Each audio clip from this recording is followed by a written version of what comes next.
Ron, Mama D here. Happy Father's Day to you. You never know what little Ron herds or RTC2s are running around, and they just didn't tell you. And welcome, Black family, to another wonderful edutainment edition of the Artivist Presents We All Be News and Radio. I'm your host for the empowerment segment, Brother Ron, also known as R2C2H2, the Artivist. And it's a bright, shiny day where I'm at, a good day for football, and a good day for football in terms of discussion of ideas. So please feel free to join us for this very important show. Call-in number is area code 646-652-4593. That's area code 646-652-4593. If you're scared to get on the air, we'll open up the chat room, and you feel free to type in your questions, comments, or insights, and you never know, they may be read on the air to our guest. And today's show has two very important topics right now. The first hour, we're dealing with Baby Ashton's father's, tell his side of the story, Baby Ashton's father, alleged father. We'll talk to his brother very soon. But before I get to the meat of the story, I want to read this disclaimer because I don't want people confused. Whatever I do when I help people on my show, I believe in freedom of speech and freedom of expression. So I created this platform so people can get a chance to tell their side of the story who may not have a chance to tell their side of the story, because there's many sides to any story. So without further ado, let me read the disclaimer, let y'all know that, hey, I believe in the people's right to speak and be themselves. So this is a disclaimer I'm going to read. The views expressed in this show are not the official views, opinions, beliefs, or perspectives of We All Be News or the We All Be Group Incorporated.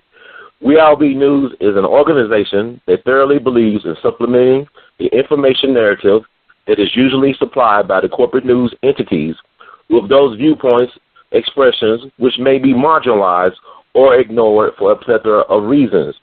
We are about informing the general public on alternative perspectives as it relates to news and information, and letting the general public be the ultimate judge in deciding on how to use that information.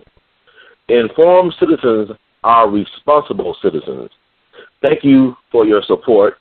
And without further ado, I'd like to talk to Brother Shannon. You're on the air. Welcome to We All Be. How are you doing today? I'm doing fine, and you?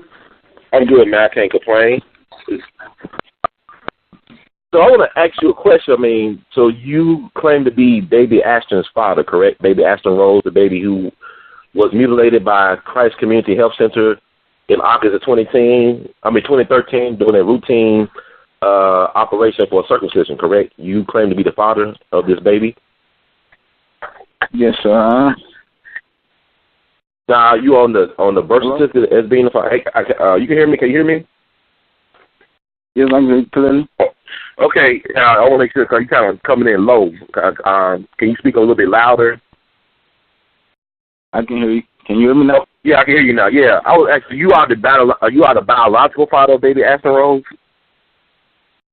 So I didn't sign the birth certificate, but I was there for both of my kids' birth. Who was the other kid? Okay. The other son. What's his name? Hayden? Hayden Rose. Hayden Rose. Okay, so you're not on Baby Ashton Rose's birth certificate as being the biological father. Is there anybody on that certificate that you know of? Not that I know of, sir. Now, my understanding is I got from Sister Maggie Rose, who was the mother of Baby Ashton, that you are not the father biologically speaking. She said she did a DNA test, and they said Jesse Griffin was the father. We never did a DNA test. She never gave me a DNA test at all. So, but she was saying that she got one done with another guy named Jesse Griffin. So, actually, what is going on? So you said you was at the birth of Baby Ashton. Have you been providing any type of child support for Baby Ashton Rose and his brother? No, sir, at all. I never had any papers. I know when we stayed for my first son, we stayed at in Hickory Forest. In the village off Horn Lake. Okay. When I had my first son, Aiden, and he always, like, I never got to really see him. Like, only time of birth, he always stayed in Mississippi or with our uncle Ricky. So I went out there in Greenville, so I never get to see him. And with Ashton, it seemed like that was the same thing. I was there for him when he was born. I have photos of the birth when he was born. When I went down there, 'cause they said he came out kind of early, but he was not premature. He was big for it. They said for coming out early. There was nothing wrong with him. Okay, so nothing wrong. I know, like, he was born April 22nd, I believe, 2013? That's correct? Yes, sir. And so, around the time, Sister Maggie Rose went for a routine circumcision in August of 2013, and things became kind of unfortunate from that point of view. So, you said you was there for the birth of baby Ashton Rose, correct? Yes, sir. So, what about, did you had a chance to see what happened to your baby Ashton by any chance with the circumcision? Did you feel like there was something wrong? Go ahead. I didn't get to see what, I remember she had called me and told me at the time, and me and her wasn't talking at the time because, like, situation in our relationship, things was going on. So we never did I never just seen eye to eye because me and her never just stayed at good terms. But one day she was telling me that my son had, his penis was gone. I'm like, whoa. Mm-hmm. So she bring my son over to my grandmother's house, and they like talk. So one day I had seen him. He was over here, and his penis was like, I didn't see anything like that. Okay. I didn't see anything. So February, Valentine's Day, that's when she let me keep him. She let me keep him again. Mm-hmm. So I kept him again, and I seen the penis. I seen something was poking out. I don't know what had happened, what she did. I don't know. But to be fair, are you a medical expert though? To be fair, are you a medical expert? No, sir, I'm not. So you don't really know if the penis is functioning correctly or not, right? Correct. You just saw something poking out. It looked like a penis, correct? Yes, sir. He was still using the restroom. Is using. So he was still using the restroom in a normal way? He was able to use the restroom in a normal way? That's what you're suggesting? He was still using. He was young and normal.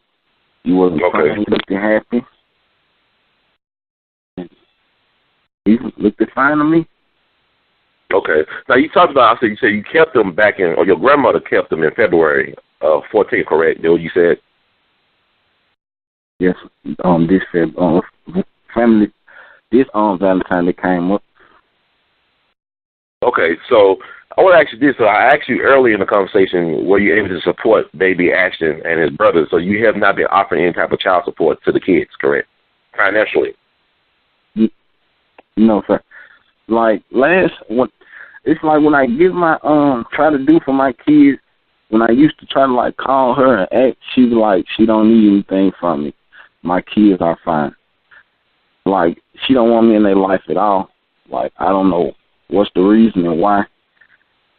But if you tell me I'm the father, and I don't know what's the reason why, sir. That's now you are the okay, go ahead. Mm-hmm. Christmas for Aiden, she was coming like from had came from Atlanta. So okay. She came down here and we would go get her from the bus stop. And we had got all these toys for him. She didn't have them then. He was in Mississippi. My oldest son, Aiden, he was in Mississippi. I don't never like get to see him. It always be she might just bring Ashton and never get Aiden.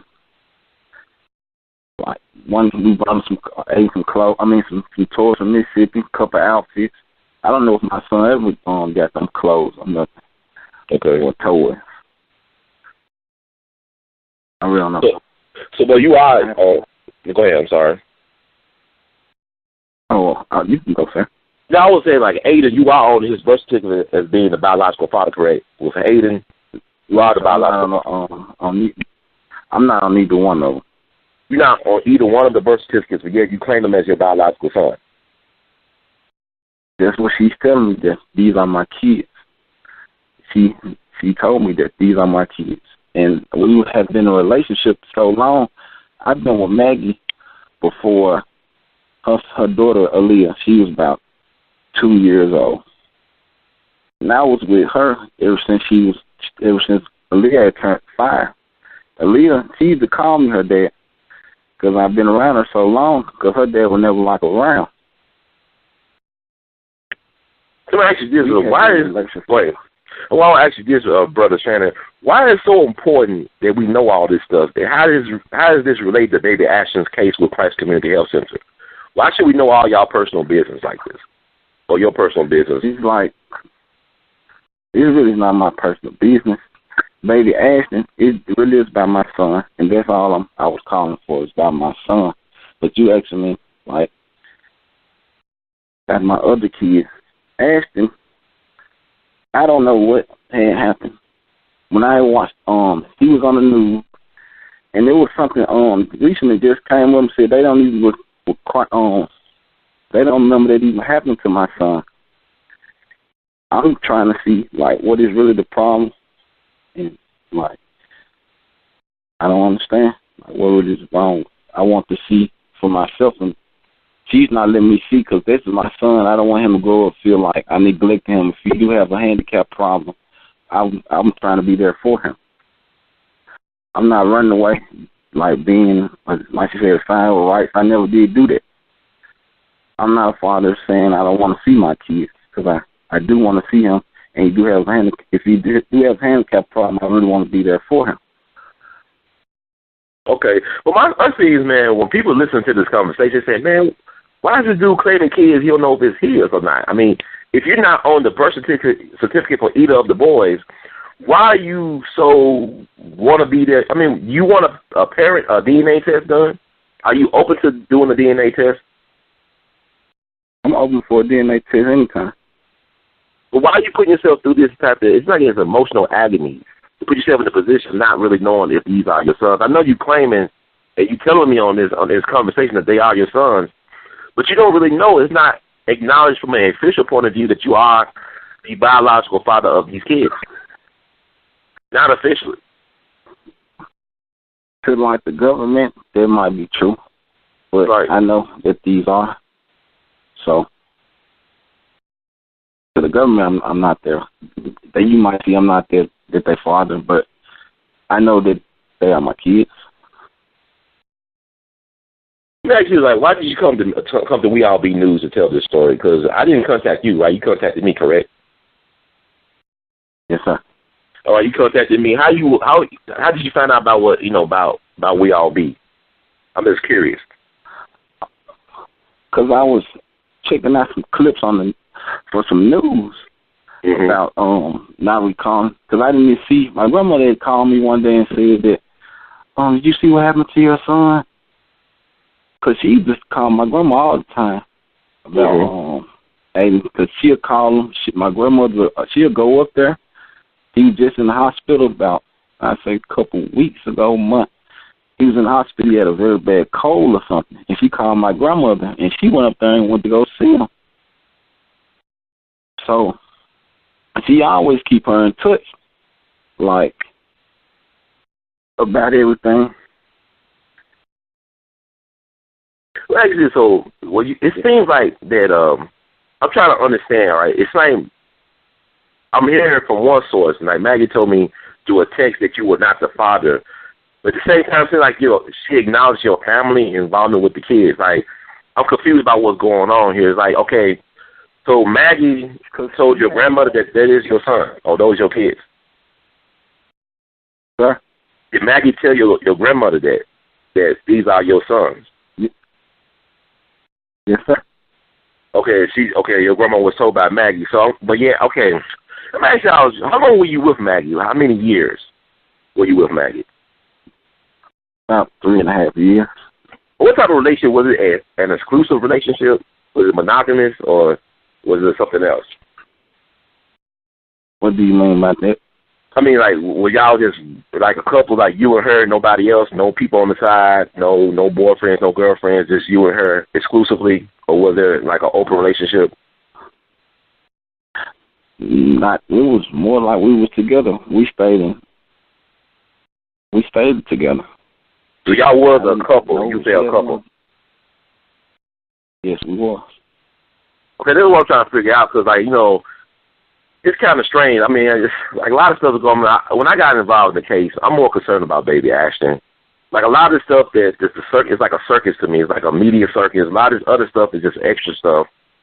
And I'm looking at the fact that you got a kid who is, you claim is your son.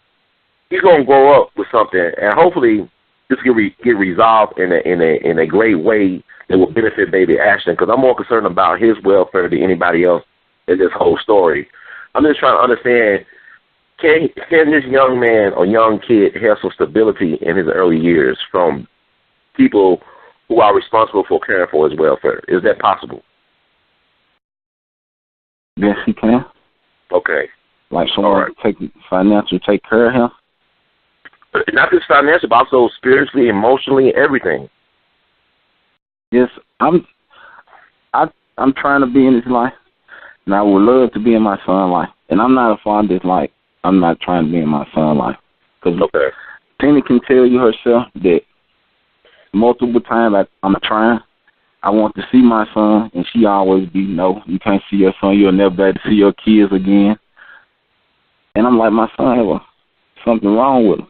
He has a problem. You're not gonna be able to just be around mother. You're not to raise him. If I'm his biological father, I would love to be around him. Mm-hmm. I don't want to see my son just growing up without no parent, no dad. Because I grew up, my dad died when I was 3, so I know that, and she know that. I never had no kids, and she was my first person I had kids with, and she knew that. And I just want my son to grow up and know that his father is alive, and I don't want him thinking, okay, this is my dad. No, I am still alive. I think anybody can identify with that. I definitely empathize with you on that. I mean, it's like you do want to be there from what I'm getting. I don't know you personally, but it seems like you are trying to make an effort from what you have said.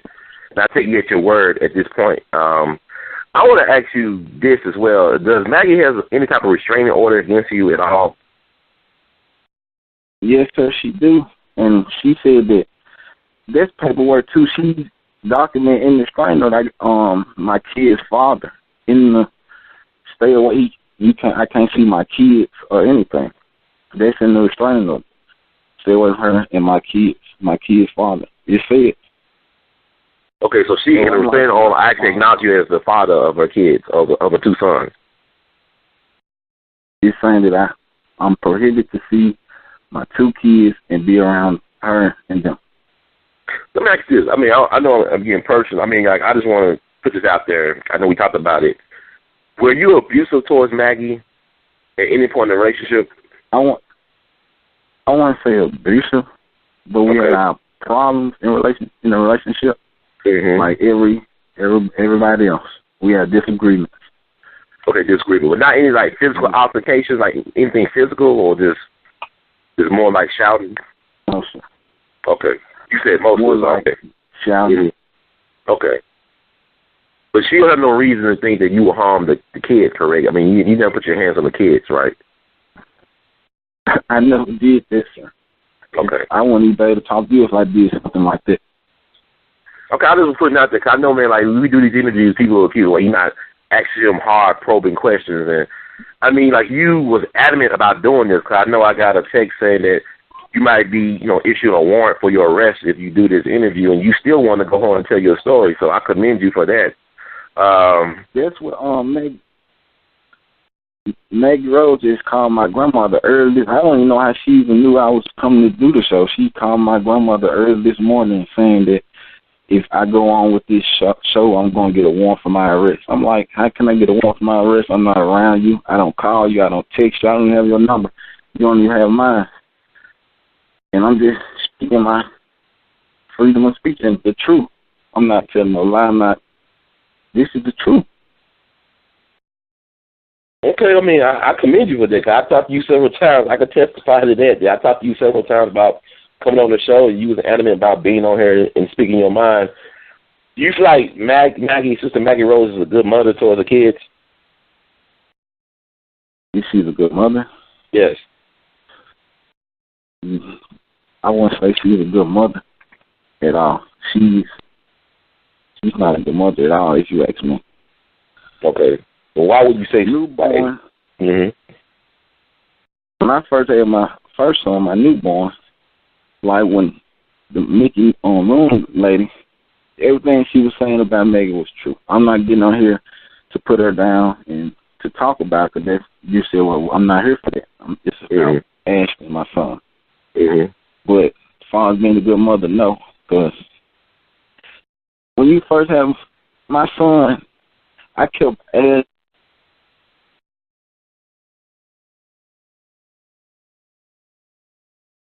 Hey, Brother Shannon? Yeah, Brother Shannon. Hello? Are you there? Yeah, okay, go ahead. You said you talk about your first son, when you first had your first son, your first son was born and got cut off. I didn't hardly never see him. Okay. Can you hear me? Y'all can hear you, yes, sir. So I didn't hardly ever keep him. But like when Ashton came, we had just moved to Fraser. Off Steel. So we had just got a new home, and her cousin had just got the name. And I kept my son Ashton. Him and A while she was going to work. And things just started getting rocky. And so I left because we had got another argument. I left. Now, a couple months later, then when she was calling to my circumcision, and that they cut it off on Broad. They cut your son's penis off on Broad. Yeah. Like the Jesse guy that you were talking about, she was telling me and him that would ask his son too. But I don't know. I doubt they did a DNA test, but I know that they are my kids. I don't need no DNA telling me, but I will get one. Okay, I mean, so this is the record. This is the official record. You saying that you are open to getting a DNA test to prove that you are the biological father of baby Ashton and his brother Aiden. You are open to that. I would do anything to see my kids and have my kids in DNA license. Okay, cool. All right, okay.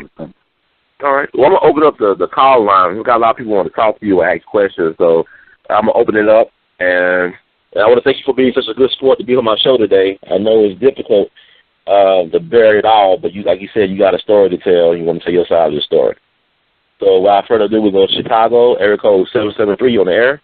Welcome to We All Be. Yes. How are you doing, Brother Ron?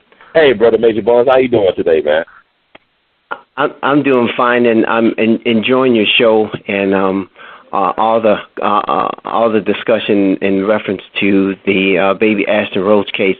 If I may, I would like to ask your guest a couple of questions because I think it's important that if we're going to, as in his words, tell the truth, that we're crystal clear in all happenings leading up and to baby Ashton and the medical issue, and then also presently. The first question I'd like to have for your guest is, you said that Miss Rhodes was basically prohibiting you from seeing the kids. Could you please be honest and say what brought about the separation, not when you left or you said things kind of started getting rocky, but was there something official that you received that basically created where you could not actually visit your children? I don't know if she was trying to do that to hurt me or not just let me see them at all. Right. I guess, sir, what and I apologize, to be more specific, was there a restraining order? Yes, it was, sir.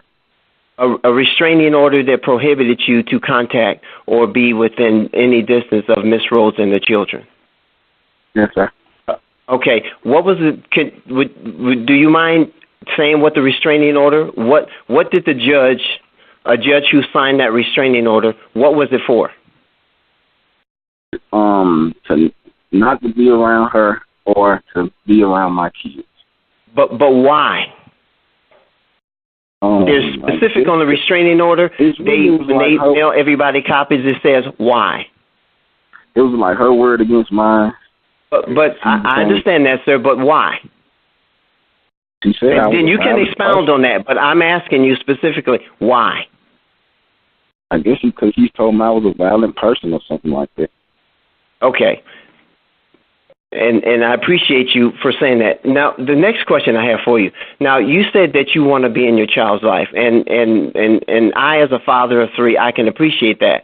Here's my question to you.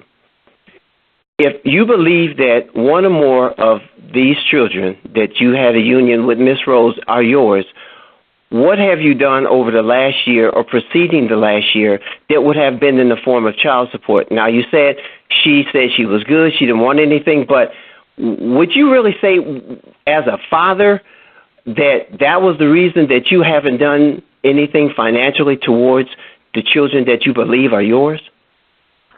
I never said I never done anything financially because I have tried. And it's like when I try to do things for maybe like their birthday, I can't come around, I can't see them. When I did was trying to, when we was kind of communicating, she was like, they good. They don't need anything from you. They'll never know you. Like, there were type of words she would say to me. Okay, and again, I appreciate that. What I'm trying to specifically ask you is when you say you try and do things for them, a birthday, an anniversary, that's one thing. But I'm talking about diapers. I'm talking about milk for the baby. I'm talking about those things along those lines. I do that all the time. Did she come over here right now? You got clothes. I have a bed for them. But that, I guess, and that's good, but that's not my question. My question is, do you do something on a regular monthly basis for these children in terms of providing parental financial support? I can't do anything now because I can't even be around them. Before the restraining order, did you provide any regular parental support? Yes, sir. That's what I was just saying. Yes, I did. I have all that over here. Bed, all that. Milk. No, that's not what I'm saying. Financial support. Now you're saying because I believe you're relating to either the location you live in or that the grandmother lives in. I'm talking about actually sending support to the mother in care of for the children. Sending support. What you mean? Sending money on a regular basis, as in child support. No, sir, I don't. Okay, and that was my point. Now, it seems that a caring father would make some kind of way because you don't have the burden of raising the children. So my issue or concern with you coming forward so forth to clear the record and say that you want to be. And then on one hand, you then said that Miss Rose was basically an unfit or not a good mother. How can you make that assumption and you're not in the children's life? And nor are you sending support. So I think that's very nefarious, and I don't think that's fair for a black man to do to a black woman when even before the restraining order, it doesn't sound like you were paying. So that, to me, that says that Miss Rose can't be that bad of a mother because she was the one financially supporting the kids. Because by your own admission, you just said that you have not pretty much at any time been given regular financial support. So I find it odd that you would say that she was unfit. What are you basing that on? You said monthly now. But back then when we was together, we were staying together. And she can tell you that. She might say, she may not tell you, but she can say I was a good father. I kept food and clothes for him. Kept pampers for him.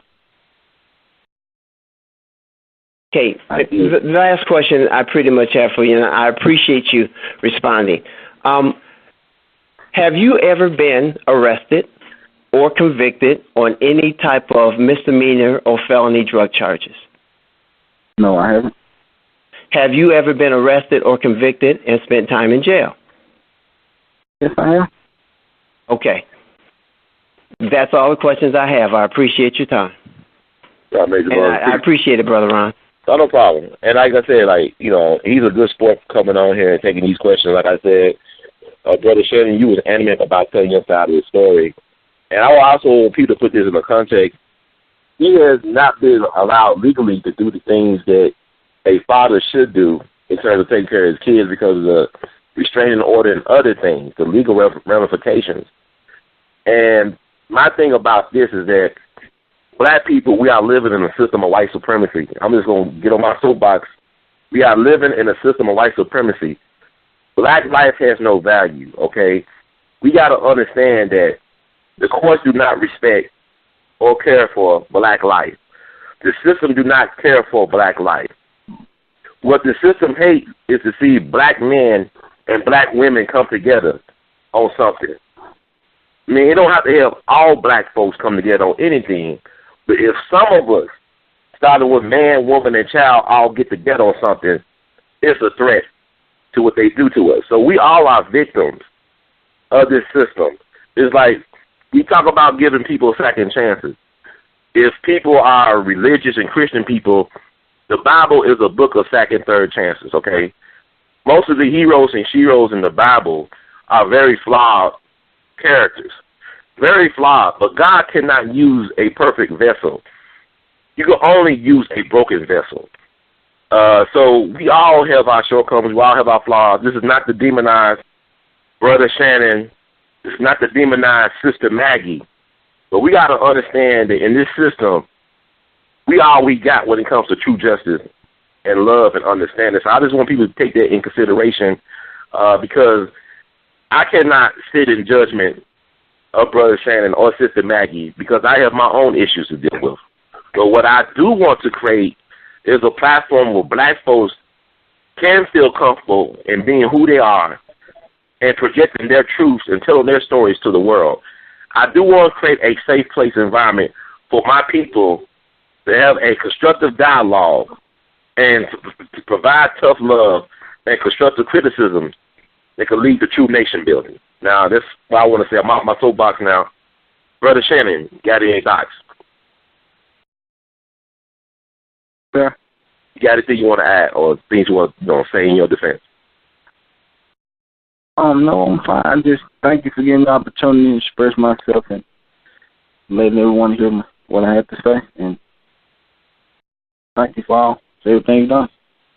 That's cool. We're going to get another line in. I think somebody want to talk to you as well.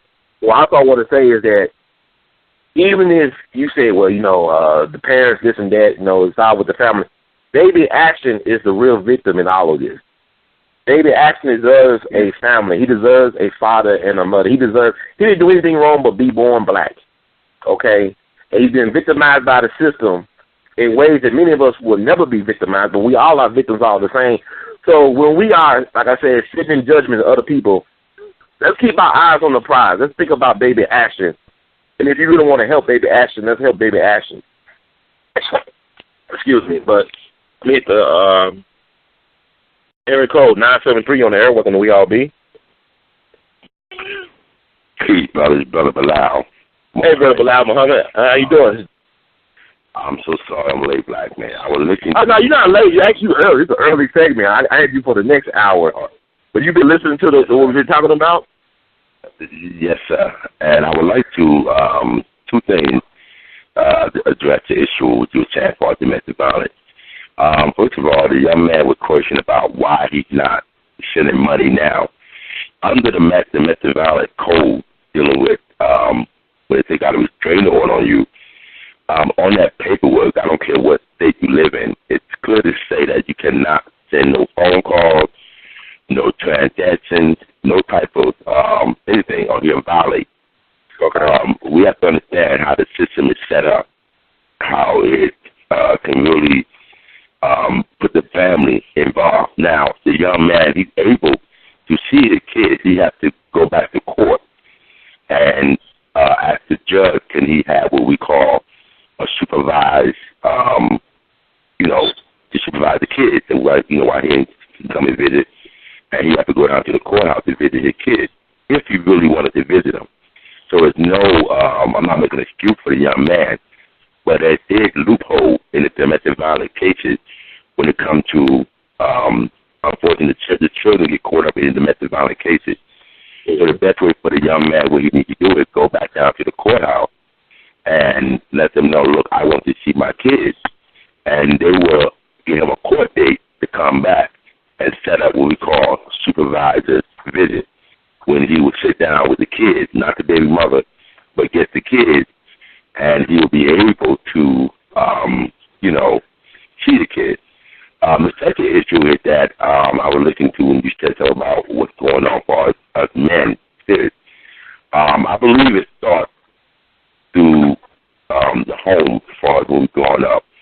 When the black mothers, they call this the kid name, the young black male, calling the father, calling the young man stupid, dumb, or sometimes it's disrespectful. It's a disease that probably would never be put out until we learn to take our places as black men in the home. And you got some black women got mouths on them, but we men, I think we feel that we get challenged as far as our manhood, and that's not good, because we have to learn that a woman would never. A lot of our women wasn't taught how to be a woman. You have women that would literally, physically challenge the black man in the community. They would jump up in their face. They would dare them to hit them. Matter of fact, the Black Panther for Justice, we have a domestic violence program, counseling, that Minister Tabaz, Minister Tabaz runs a program for domestic violence that the court actually turned the people over to him, the brothers to him, to get domestic violence. Now, just to understand, it's not the men that also, the men did not get committed domestic violence. We have a lot of women who commit the violent acts towards men, and there's men that literally have to take out a restraining order on the women. So that's not people, attacking the brothers, why they're attacking, why they beat up on the women. Because if you look in the court system, which they don't talk about publicly, but a lot of males are victims, black males are victims of domestic violence. Now we have to understand what you mean by domestic violence. It could be a threat, saying if you don't do this, I'm gonna file a rape charge on you. If you don't do certain things, you're not gonna see your kids. So the black women learn how to, and if we have any black women, I know they're gonna respond, not to disrespect our black women because I love them, but they got a lot of things that they do to the black men. No excuse for what they do, men do. But the black women learned the system. The white man taught them how to use the system. So they use the system to the fullest. I mean, anybody who ever had a wife or a female, the first thing the black woman says when she get in an argument, she yells, what are you going to do, hit me? And when she said that, it's like she looked for that. And I know some black women that if you didn't hit them, you're not a man. Or that turns them on. We have the psychological that what I would like to see more of. Now, how do we deal with this issue? We can sit on the Black Talk Radio or any radio station and talk about the issue of domestic violence or with the football player. The issue is, how do we deal with it? Well, number one, I think I met you in St. Louis, and the issue was developed, how do we stop what's going on? First of all, you have too many black churches on the corner. For every corner of the church, for every corner, there's a mass jeer. I believe that if we had what we call man of God, we are the front line of defense. And as we've been in the minister of defense, we have to learn to step up. We have to step up to these brothers and not to fight them physically and say, don't touch our woman, we're going to deal with you. There's something going on. So we have to teach our men how to come to men, say, brother, that ain't right. The brother that was, questioning him about, have you ever been arrested? Have you ever been, let's be clear that, just because you haven't been arrested or sold drugs or you were murdered and came home, don't mean that brother's going to commit domestic violence. You got brothers that have been arrested that committed domestic violence. You got ministers that beat on their wife, who go to church every Sunday, who beat on their wife. They don't have nothing has to do with your criminal history, your education history, the environment you came from. It's a psychological mental thing that goes on mentally. Why this man is beating on his wife. Sometimes most men do because they were taught, and they watch their father do it. So it's a disease. But it's like a fire got to be put out. And how do we put that out? We have to come together, and not as a religion, but as brothers and sisters to say enough is enough. We have to set up some type of foundation that men can in the community. If somebody was going through something, see, that's what we had. The old religion, the old black community. They gone. It's no more. We allow the system to take it away. If a male was going through in the black community, Mr. Bob would come and talk to the old man about to the young man about what he was doing. Yes, last week I was in upstate New York with Brother Israel, and I met a brother at the barbershop, and the brother came outside, and he was just dropping a sign on the young brothers. And I was so amazed because we don't have the black barbershop like we have. The black barbershop, when you go inside the barbershop and that man behind you cutting your hair, but he's spitting wisdom, and he's telling you what you're going through. You might come in the barbershop talking about your wife and how your wife ain't come home, how you caught the wife in the bed with another man.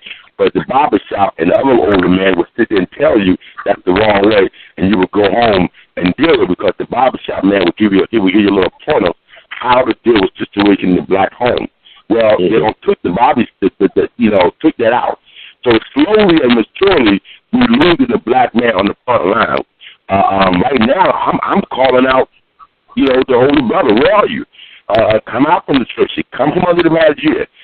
You have to reach out, brother. That's the only way. If you don't want the brother, let the brother say, have you ever been arrested? We have the power as black OGs to stop them. We have too many damn organizations, too many names of Black Panthers, and this is going on. It cannot be going on in our community because we are the front line in the community. We are the one that we sit out, we go to therapy. Then they send this thing called, after all the domestic violence, the child protective service get in, then they order you to go to this thing called parenthood classes, which confuses me because now I attend the parenthood classes, they're going to become counseling to deal with parents, but they don't have any children. You can't go to class to become a parent. You understand? That's something that naturally that God gave you at birth. Hell, I got 2 dogs, and if you had a puppy, I didn't help her do anything. She raised them by herself. So that's a natural essence dealing with how to be a father and a mother. We all going to know, I'm going to tell you again, it's no perfect parent. The brother said, have you bought Pampers? Have you bought this and this? I understand all that, but sometimes brothers and sisters don't have that. And the best reality is just being a child life, playing with them. A young man and a young girl love to get to spend time with daddy. That is the front line in the black young man life. That is the front line in the young girl life because she looked for a black man like her father. You understand? And we have to understand what type of Now, as I'm looking, I don't want the young man to think we would have beaten up on him because, we family, man. I don't want the brother to feel that he at people court. They asked him, have you been arrested and all. That's not the issue. The issue is, what can we do to help the brother? That's why he called in to get help about how to deal with his issue as far as his domestic violence. Second of all, he cannot send the money in because he's under a court order. If you send any type of transaction with a letter, the brother's going to violate. I'll tell you something better than that. Something to be on domestic violence, and the brother turn around and the sister invite him to the house and everything, and don't call the police. But as soon as she can't get away, what she do? She called the pig lock him up. You understand? And he go, well, she called me over here. So women use that domestic violence system for power. So, and I wish we get really focused on issue. What can we do to stop it? Not why the brother's doing it, but we need to find out what can we do to help them so we prevent it to keep this from happening. Brother Hummel, I want to thank you for all of that. That's food for thought you gave us. I think people need to really sit back and digest all that But I want before I go back to the phone, I want to give Brother Barnes, Major Barnes, a chance to respond. The brother who actually asked Brother Shannon those questions. I want to ask Brother Shannon, you are not listed as the father on the birth certificates for both sons of Sister Maggie Rose. What is the next step for you right now? What is your next step? Our next step, I was going just go down to juvenile court and go on try to just get a DNA test for both of my kids, and so I can be in their life and ready to spend time with them. Okay, that's a good next step. Go ahead. That I am their father. That I am their father, and I'm trying to do the right thing. Okay. I'm not trying to put her down. I'm just trying to be a good father. That's all. So that's all I want to do. All right, I want to get two more people in. Go ahead. You said you just want to be a good father. What was the last part, sir? Just show them that I want to be in their life. Yeah, I mean, that's commendable. I mean, I definitely. I want to get to two more calls. I want to get Brother Barnes, but also I want to get area code 661. You're on the air. Welcome to We All Be. What's your name? This is Chad, just waiting for 5 o'clock now. All right, cool, bro. Chad, I'm going to have you in. I'm going to put you back in. Bro. And I want to get the Major Barnes and give him a chance to respond. Major Barnes? Yes, thank you, Brother Ron. No problem.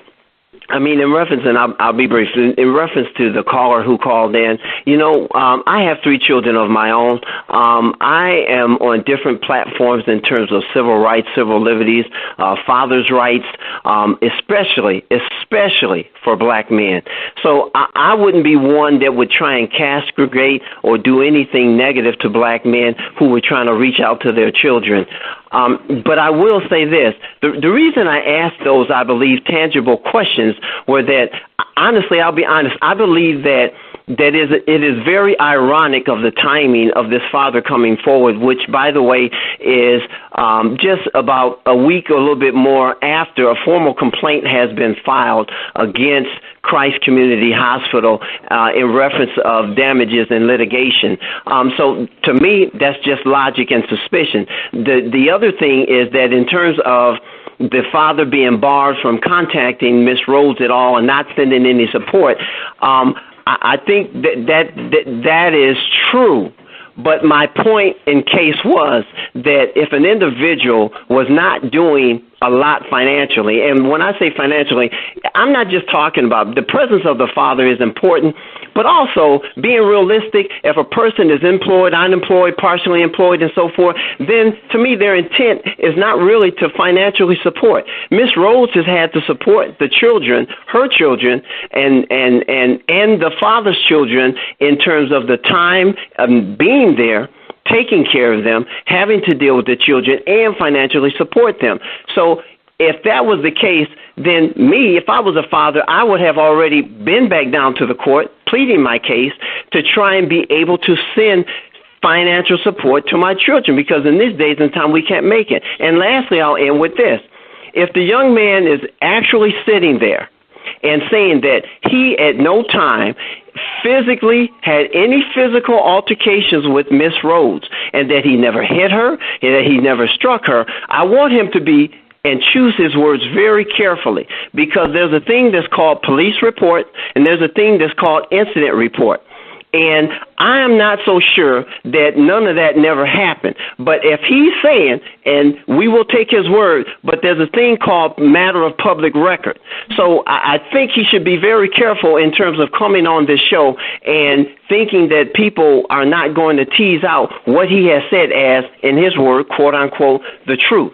So we should be very careful about what we say. And then he said, and I'll end with this, he didn't really mean to say that Miss Rhodes was not an unfit mother. But he did say she was an unfit mother. And he's basically trying to say he's a fit father, but she's an unfit mother. So I'll say this to say this. I believe in having a platform where we can come together and work with one another, but we have to be truth tellers at the same time. We can't be trying to make this thing one-sided, because at the end of the day, I've been involved with the Rhodes family for over a year because of baby Ashton. And I have done things, and me and my family have done things, not that we're trying to toot our horn, but there is a child and an injustice that was done. And everybody seems to be bringing all these other things up that are minutia and have nothing to do with baby Ashton. So I think if we really want to help baby Ashton and the Ashton family, we need to stick to the applicable facts that are going to help baby Ashton be made whole. Thank you for your time. Bro, I thank you for that. And Brother Shannon, like I said, you know, I want to thank you for taking the time to be with us today and for being a good sport about this whole thing, because you put yourself out here in the public to be scrutinized, to be criticized, but also to tell your side of the story. So, Brother Shannon, you have anything you want to close with today before we let you go? Everything's fine. Everything's fine now. Thank you for your time, and thanks for all the criticism and the Nick. Also, some of the people, we got supporters too. Don't think you out there by yourself. So, Brother Shannon, we thank you. In the words of the great Duke Epic, we love you madly. Keep producing and pushing, and we're hoping for the best for you, Sister Maggie Rose, baby Ashton Rose, and the rest of the family. Take care of yourself. Okay, thank you. No problem.